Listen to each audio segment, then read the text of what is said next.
Hello and welcome to the second instalment of the revived and revitalised history stuff.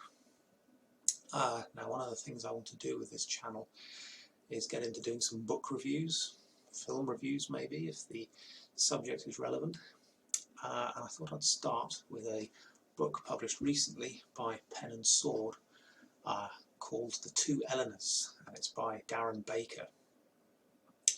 Now I've got some notes in front of me, like any bad actor I can't remember my lines, so you will notice that I frequently glance down as I try and remember what the hell I'm talking about.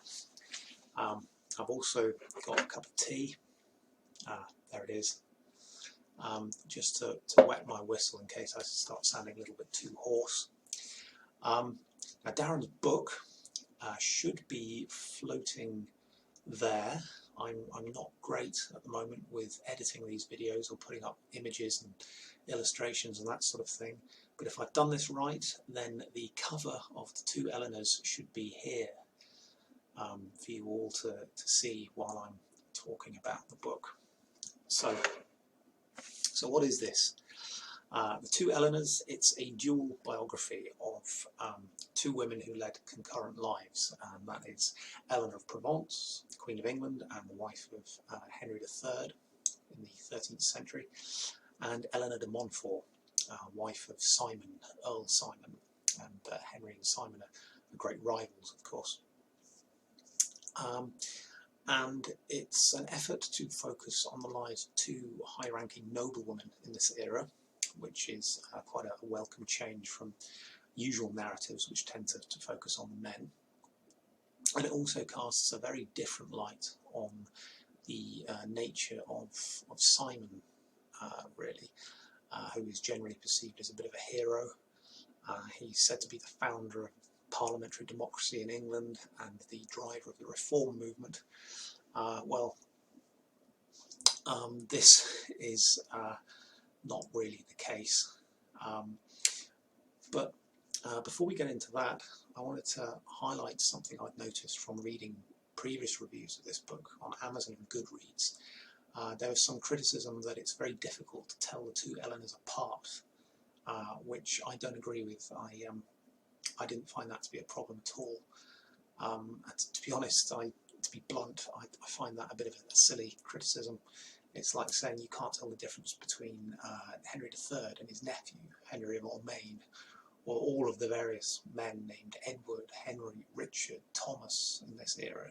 You know, the use of the same name among these aristocratic families in the Middle Ages is very common, and if you struggle with that, if you can't tell the difference between them, then you should perhaps consider getting into another subject. Anyway, so the Eleanors, another criticism I noticed is that the Eleanors themselves are allegedly sometimes overshadowed by their husbands in the text. This is true to an extent, but only because men in this era officially wielded power, officially at any rate, and so it's easier to trace their actions in the record. Sometimes their wives are a more sort of shadowy presence in the background. But even so, Darren's managed to uncover some very interesting letters and accounts relating to the two Eleanors. My favourite in this book is a quite amusing series of correspondence between Eleanor de Montfort and a very stuffy cleric named Adam Marsh. Adam is constantly telling Eleanor to be more humble, to stop being so ostentatious and flashing her jewellery and buying rich clothes. To him, a noblewoman should behave with more decorum. Eleanor, to her credit, completely ignores him and carries on doing what she wants. Neither of the Eleanors was afraid to clash with their husbands, to stand up to them. And Darren describes one particularly bitter row between the Queen, Eleanor of Provence, and Henry, which leads to them being estranged for a time. It's a very bitter argument, and one I wasn't aware of. And the author also makes no effort, to his credit, to conceal the darker side of these two women, these two very powerful women. Eleanor de Montfort was very much like her husband. She was a very oppressive landlord. She evicted tenants. She screwed down very hard on the poor, which is something Simon did, unfortunately.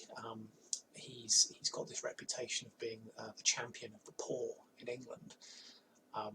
Saint Simon, as they called him, which he wasn't really. He was just as oppressive and grasping as the next aristocrat.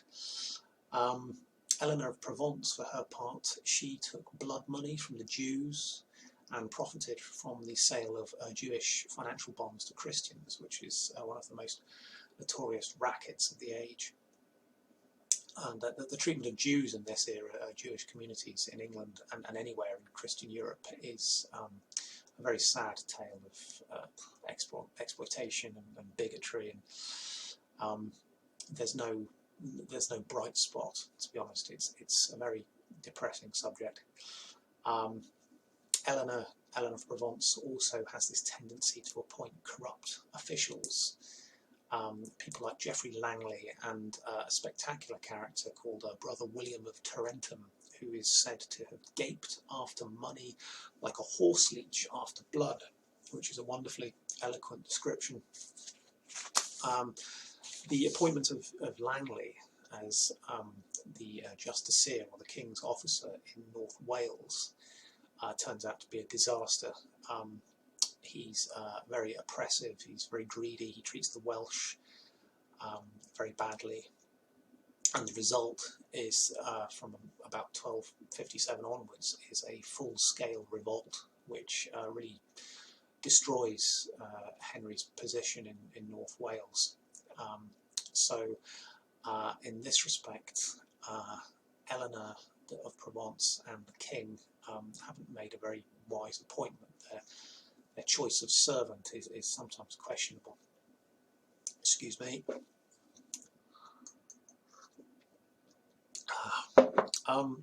Now, the dominant theme in the book, unsurprisingly, is money. Everyone is out to get it, especially the Montforts.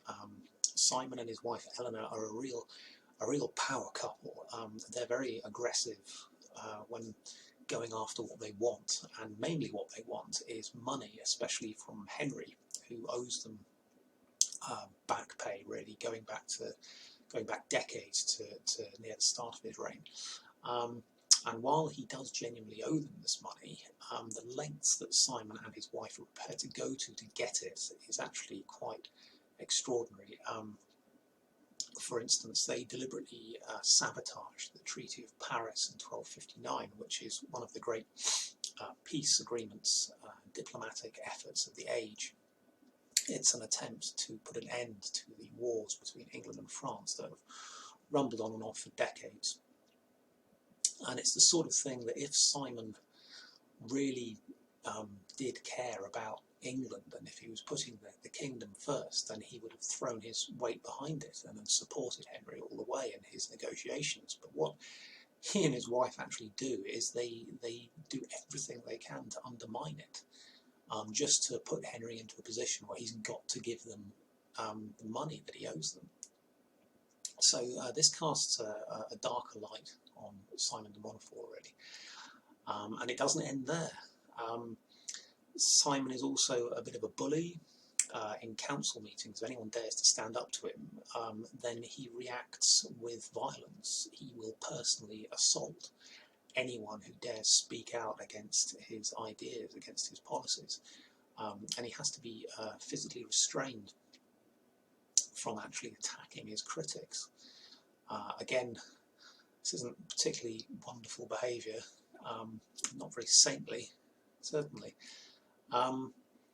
And Baker also, Darren Baker, he also deprives Simon of what is generally considered to be his greatest achievement, which is his status as the founder of democratic institutions in England.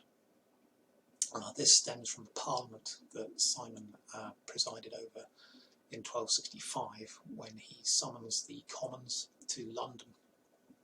And the real reason he does this is nothing to do with democracy, because he loves the common man.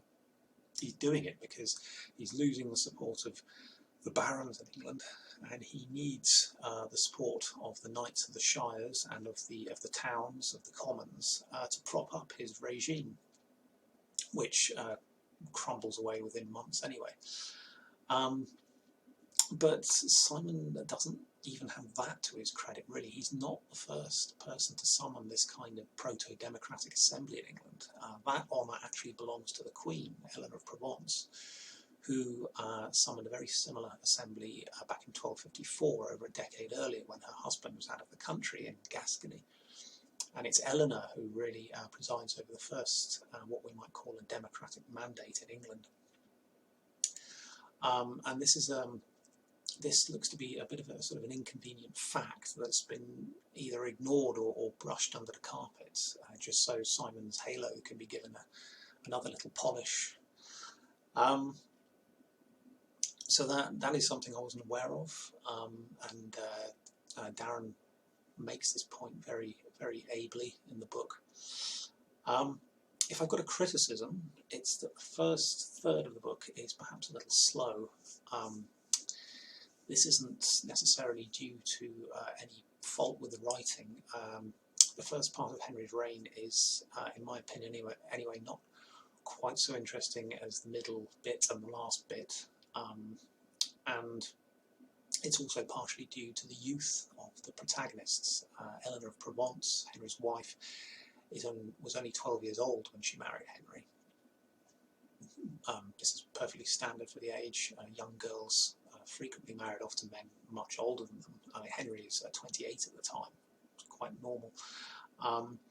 But it does mean that Eleanor, naturally being a little more of a child, didn't have much influence until she grew up. Simon, when he starts out in England, he's not much more than an ambitious foreign adventurer angling for a rich bride, which he eventually gets. His wife, Eleanor de Montfort, which I probably should have mentioned earlier, is actually Henry's sister. So he marries into the royal family, which is a great achievement for him. Or tea. And Henry's reign itself, as I say, it's a bit. It's not that interesting for the first few years. He himself is under the thumb of various advisors, such as Hubert de Burgh, and a remarkably unpleasant character called Richard Marshall, son of the famous William Marshall, the so-called saviour of England and the greatest knight. Well, Richard is not exactly in the mould of his father. He's a traitor, really, who helps the Welsh under Prince Llewellyn the Great to ravage the borderlands, and they destroy Shrewsbury. They butcher the civilian population, just massacre everyone, Richard is quite nasty, and I was quite relieved when he was removed from the stage, because I didn't really want to read much more about him or his family, to be honest. They all seemed quite unpleasant. The most interesting figure in this early part of the book is actually Blanche of Castile, the Queen of France. A very formidable figure, and she teaches Henry a few lessons in politics and political management, really. She runs rings around him as he tries to stitch together these alliances on the continent so he can try and get back the lands that his father, King John, lost. Poor old Henry, he does learn some tough lessons from Blanche, who just sort of effortlessly unpicks all of these attempts at forging dynastic alliances surrounding France. She's not going to let that happen, and she doesn't. Henry gets nowhere.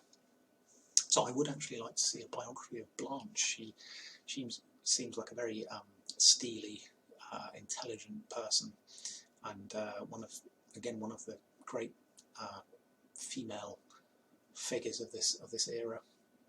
But the book does pick up the most of it is really very well written, very interesting, and the climax is reached in the 1250s, the 1260s, the latter part of Henry's reign, which is a great power struggle between Henry and his wife and Simon and his wife, which is quite sad in a way, because it ends in war, it ends in a lot of bloodshed and hatred and bitterness.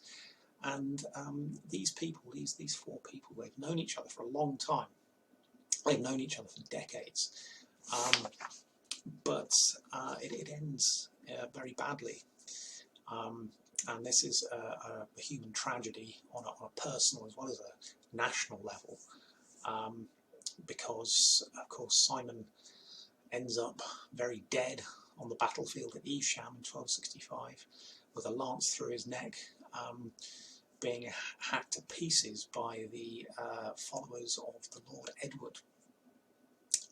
Now, I haven't mentioned Edward so far.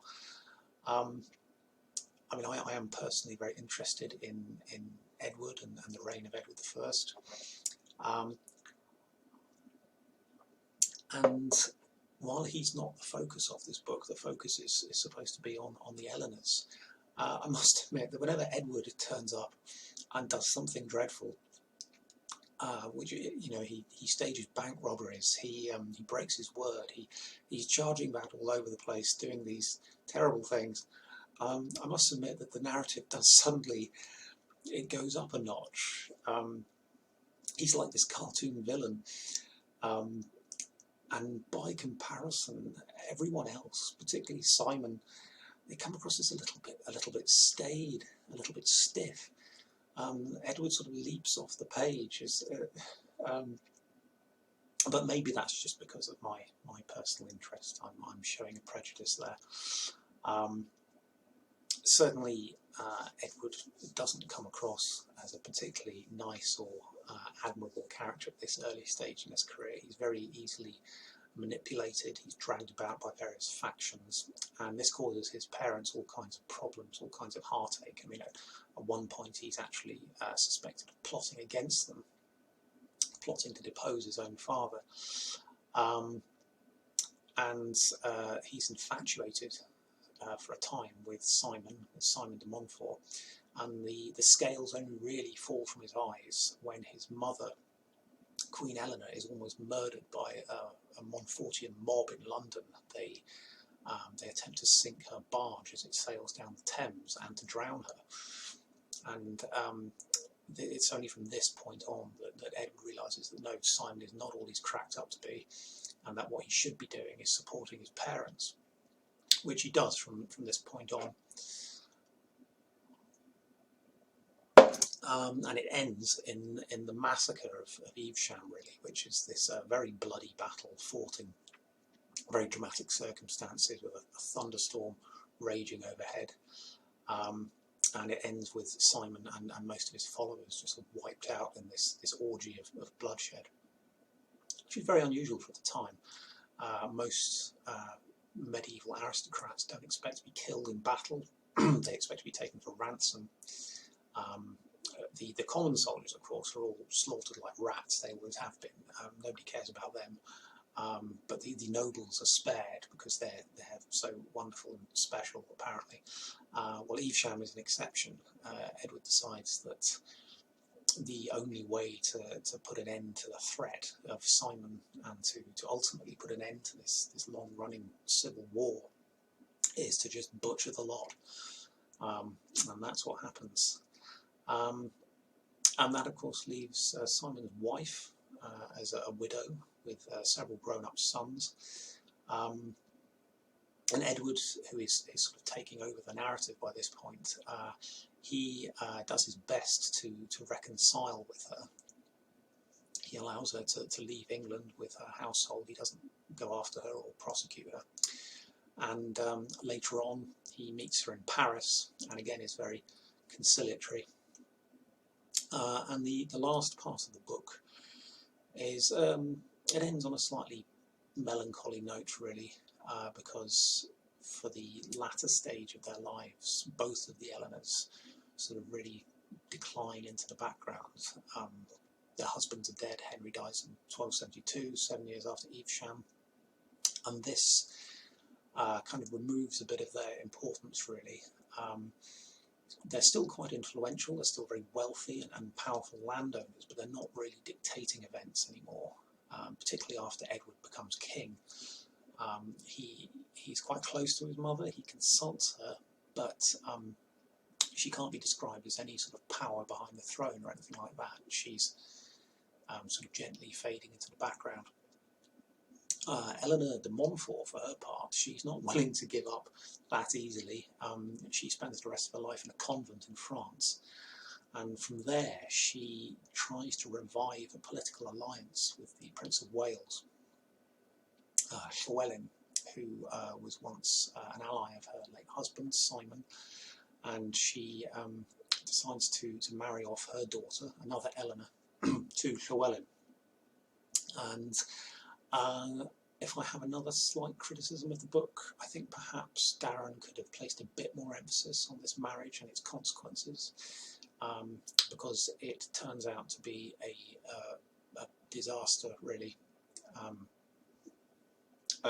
All of these things happen after Eleanor dies. She dies in 1275, not knowing what the consequences of this alliance are going to be. But within a few years, what's happened is that Llywelyn is dead. He's met the same fate as Simon at Evesham, and Wales is, to use the words of a contemporary Welsh poet, has been thrown to the ground. Edward is so determined that the Montfortian influence, the influence of the Montfort family inside the British Isles, will not continue. He's not having it. He's determined to just wipe out any threat from the Montforts, and he sees the projected alliance between Eleanor the Younger and Llywelyn as a real threat, and he won't allow it to go ahead except under his direction. And I mean, I'm rambling on a bit now, and this is really probably the subject for another book. It goes beyond the scope of Darren's book. But yes, everything ends badly is basically the conclusion I reached. But overall, just to end, because I've been talking for over 20 minutes now, this is a very good book. I would highly recommend it, and it does a very fine job on shining a light on two very fascinating noble women who have perhaps been a little bit neglected in the past. So that's it, really. That's my first attempt at a book review. I probably rambled on a little bit too long. I drank quite a lot of tea, and also I don't know how to end videos, so I'm just going to stop it. I'm going to stop it right now.